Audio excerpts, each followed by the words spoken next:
इस प्रकृति में भी कितनी अजीब और अच्छी बातें छुपी हुई होती हैं। कितना कुछ देती है ये हमें और हम ज़रा भी ध्यान नहीं देते हैं, जबकि हमारा फ़र्ज़ बनता है कि हम प्रकृति का ध्यान रखें। और जितना हम उसका ध्यान रखते हैं उससे कहीं गुना अधिक प्रकृति हमें बहुत सारी चीज़ें देती है।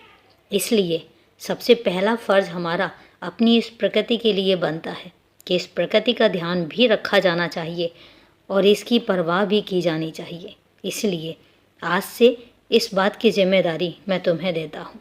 और एक बात तो बताओ, तुम अगर शिरडी नहीं भी आ पा रहे हो तो भी क्या तुम्हारी ज़िंदगी में मैंने कोई कमी रखी है? नहीं रखी ना। और तुम्हें शायद पता भी नहीं है कि तुम्हें शिरडी बुलाने का मैंने अलग ही इंतज़ाम कर रखा है और वो तुम्हें बहुत जल्द पता लगेगा। मैं तुम्हें अपने अंदाज से बुलाना चाहता हूँ और तुम आओगे भी, पर तुम थोड़ा सा सब्र कर लो। बस थोड़ा सा वक्त है और उसके बाद तुम मेरी शिरडी पहुँचोगे। तब तक मैं स्वयं तुम्हारे पास हूँ, तुम्हारे आसपास, तुम्हारे साथ हूँ। और इसके अलावा तुम्हें क्या चाहिए?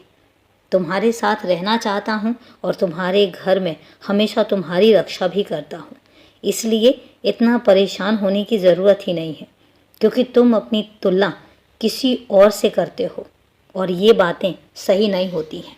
कभी भी अपनी तुलना किसी और से नहीं करनी चाहिए और ना ही कभी किया करो, क्योंकि तुमसे अधिक सफलता प्राप्त कर चुके लोग, उनकी अपनी एक जर्नी है, उनकी अपनी एक यात्रा है जिसमें उन्होंने जो अर्जित किया है वो अपनी मेहनत से, अपनी कामयाबी से। और आज तुम जो अर्जित कर रहे हो, तुम जिन कर्मों का फल पा रहे हो, वो तुम्हारे अपने कर्म हैं और वो तुम्हारी अपनी मेहनत है। और ऐसा नहीं है कि तुम्हारी मेहनत गलत है या तुम्हारी मेहनत में कोई कमी है। तुम बहुत अच्छे से अपने आप को संभाल भी रहे हो और अपने घर परिवार का ध्यान भी रख रहे हो। इतना ही मेरे लिए काफ़ी है। इसलिए ज़्यादा परेशान होने की ज़रूरत नहीं है। और अभी के लिए शुभ रात्रि मेरे बच्चे।